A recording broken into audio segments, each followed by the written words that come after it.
Hi viewers, இப்போ பாருங்கள் village view பார்க்குறோம். கோழி பாருங்கள் எவ்வளோ அழகாக அது எங்களுக்கு தீனி கொடுக்குது.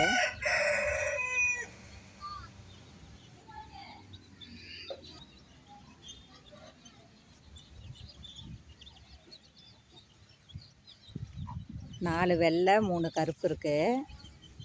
எவ்வளோ அழகாக தீனி ஊட்டி கொடுத்து பாருங்கள். பார்க்கவே ரொம்ப அழகாக இருக்குது.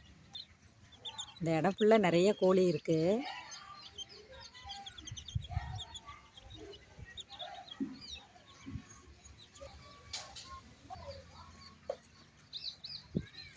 இந்த இடமே ரொம்ப நல்லா இருக்குது. ஆடெல்லாம் நிறைய இருக்குது இங்கே.